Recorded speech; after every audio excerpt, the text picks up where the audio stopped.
Narayan Sriman Narayana Narayan Narayan Sriman Narayana Narayan Narayan. Hello दोस्तों, कैसे हो आप सब। आशा करता हूँ आप सब अच्छे और स्वस्थ होंगे। हम भी अच्छे और स्वस्थ हैं। सभी दोस्तों को नारायण नारायण नारायण। सभी दोस्तों को और देशवासियों को छोटी दिवाली की हार्दिक शुभकामनाएं। आज हम आपको सुनाएंगे महाशिव पुराण के रुद्र संहिता पंचम खंड यानी कि युद्ध खंड का अगला अध्याय। कृपया हमारे वीडियो को ज़्यादा से ज़्यादा शेयर कीजिए, लाइक कीजिए और चैनल को सब्सक्राइब कीजिए। चलो अब हम शुरू करते हैं। जय हो ब्रह्मा विष्णु महेश, आपकी सदाई जय जय हो। कोई भूल चूक हुई तो क्षमा करना प्रभु।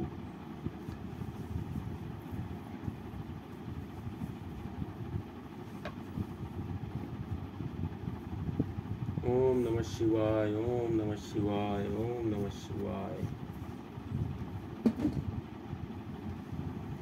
जय हो गणेश जी महाराज की जय, शिव जी महाराज की जय, माता पार्वती की जय, नंदी महाराज की जय, मूषक राज की जय।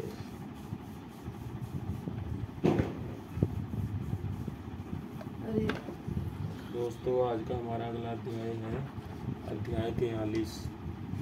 हिरण्यकशिपु की तपस्या और ब्रह्मा से वरदान पाकर उसका अत्याचार, नरसिंह द्वारा उसका वध और प्रहलाद को राज्य प्राप्ति। सनत कुमार जी कहते हैं, व्यास जी, इधर वराह रूपधारी श्री हरि के द्वारा इस प्रकार भाई के मारे जाने पर हिरण्यकशिपु शोक और क्रोध से संतप्त हो उठा। श्री हरि के साथ वैर करना तो उसे रुचता ही था, अतः उसने संहार प्रेमी वीर असुरों को प्रजा का विनाश करने के लिए आज्ञा दे दी। तब वे संहार प्रिय असुर स्वामी की आज्ञा को सिर चढ़ाकर देवताओं और प्रजाओं का विनाश करने लगे। इस प्रकार जब उन दुष्ट चित्त वाले असुरों द्वारा उसका सारा देवलोक तहस नहस कर दिया गया, तब देवता स्वर्ग को छोड़कर गुप्त रूप से भूतल पर विचरने लगे।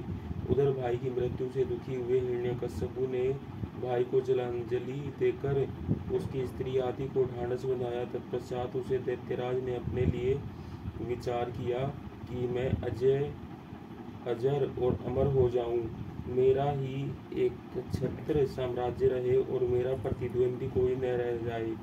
यूं धारणा बनाकर वह मंदराचल पर गया और वहां एक गुफा में अत्यंत घोर तपस्या करने लगा। उस समय वह पैर के अंगूठे के बल के खड़ा था।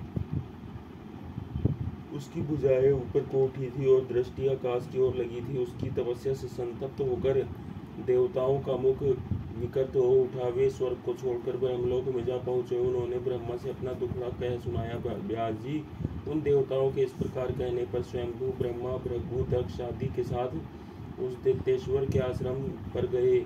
तब जिसने अपने तप से संपूर्ण लोकों को संतप्त कर दिया था, उस हिरण्यकशिपु ने वर देने के लिए आए हुए पद्मयोनि ब्रह्मा को अपने सामने उपस्थित देखा। उधर पितामह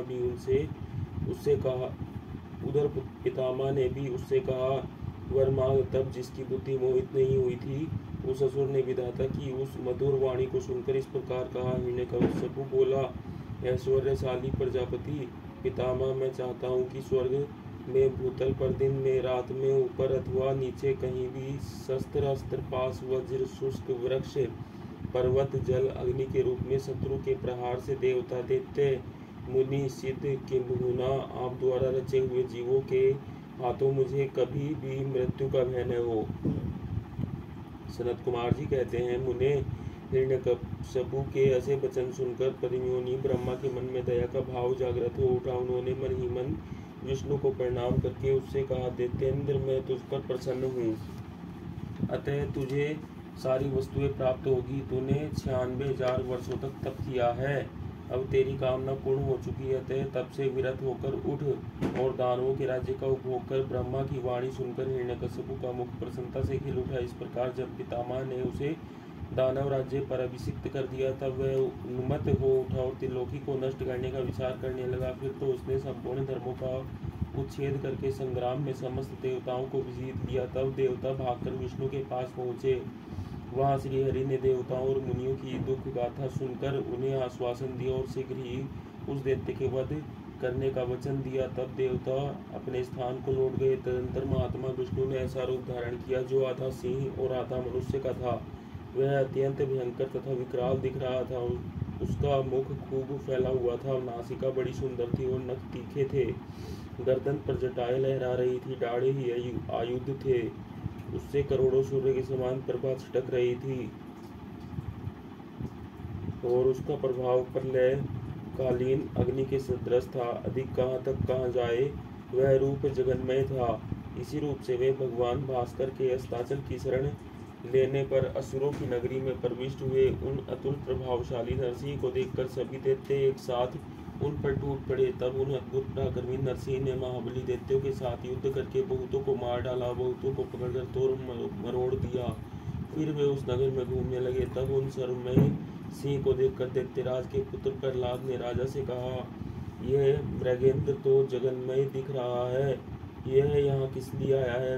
प्रहलाद ने पुनः कहा, पिताजी, मुझे तो ऐसा प्रतीत हो रहा है कि ये भगवान अनंत हैं और नरसिंह का रूप धारण करके आपके नगर में प्रविष्ट हुए हैं, क्योंकि मुझे इनकी मूर्ति बड़ी विकराल दिख रही है। अतः आप युद्ध से हटकर इनकी शरण में जाइए। इनसे बढ़कर त्रिलोकी में दूसरा कोई योद्धा नहीं है, इसलिए आप इन मृगेंद्र के सामने झुककर अपने राज्य का उपभोग कीजिए। अपने पुत्र की बात सुनकर उस दुरात्मा ने उससे कहा, बेटा, क्या तू भयभीत हो गया? अपने पुत्र से यूँ कहकर दैत्यों के अधिपति राजा हिरण्यकशिपु ने महाबली दैत्यों को आज्ञा देते हुए कहा, वीरों, तुम लोग इस बेडोल भ्रकुटी और नेत्र वाले सिंह को पकड़ लो। तब स्वामी की आज्ञा से उन मृगेंद्र को पकड़ने की इच्छा से वे सभी बड़े बड़े दैत्य रणभूमि में घुसे। परंतु जैसे रूप की अभिलाषा से अग्नि में प्रवेश करने वाले पतंगे जल भून जाते हैं, उसी तरह वे सब के सब क्षण भर में ही जलकर भस्म हो गए। दैत्यों के दग्ध हो जाने पर भी वह दैत्यराज संपूर्ण शस्त्र अस्त्र शक्ति सृष्टि पास अंकुश और पावक आदि से उन मृगेंद्र के साथ लोहा लेते ही रहे। इस प्रकार बहुत काल तक भयानक युद्ध हुआ। अंत में उन नरसिंह ने वज्र के समान कठोर अपनी अनेकों भुजाओं से उन दैत्यों को पकड़ लिया और उसे अपने जानुओं पर लिटाकर दानुओं के मर्म को विदीर्ण करने वाले नंखापुरों से उसकी छाती चीर डाली और खून से लथपथ हुए उसके हृदय कमल को निकाल लिया। फिर तो उसी क्षण उसके प्राण पखेरु उड़ गए। तब भगवान नरसिंह ने बारंबार के आघात से जिसके सारे अंग चूर चूर हो गए थे, उस काष्ठभूत दैत्य को छोड़ दिया। उस समय उस देव शत्रु के मारे जाने पर उन्हें बड़ी प्रसन्नता हुई। उसी अवसर पर प्रहलाद ने आकर उनके चरणों में सिर झुकाया। तब अद्भुत पराक्रमी विष्णु ने प्रहलाद को बुलाकर उन्हें दैत्यों के राज्य पर अभिषिक्त कर दिया और स्वयं अतिकृत गति को प्राप्त हो गए, अर्थात अंतर्ध्यान हो गए। तदंतर पितामह आदि समस्त सुरेश्वर परम प्रसन्न हो अपना कार्य सिद्ध करने वाले पूजनीय भगवान विष्णु को उसी दिशा में प्रणाम करके अपने अपने धाम को चले गए। विप्रवर, प्रसंगवश मैंने रुद्र से अंधक की उत्पत्ति, वराह से हिरण्याक्ष की मृत्यु, नरसिंह के हाथों उसके भाई का विनाश और प्रहलाद की राज्य प्राप्ति का वर्णन कर दिया। द्विज श्रेष्ठ, अब मैं शिव की कृपा से प्राप्त हुए अंधक के प्रभाव का, शंकर जी के साथ उनके युद्ध का और पीछे जिस प्रकार उसे महेश के गणाध्यक्ष पद की प्राप्ति हुई, उस कथा का वर्णन करता हूँ, सुनो। ओम नमः शिवाय, ओम नमः शिवाय, ओम नमः शिवाय। जय हो ब्रह्मा विष्णु महेश, आपकी सदाई जय जय हो। कोई भूल चूक हुई हो तो क्षमा करना प्रभु। दोस्तों, आज के लिए इतना ही। सभी को नारायण नारायण नारायण।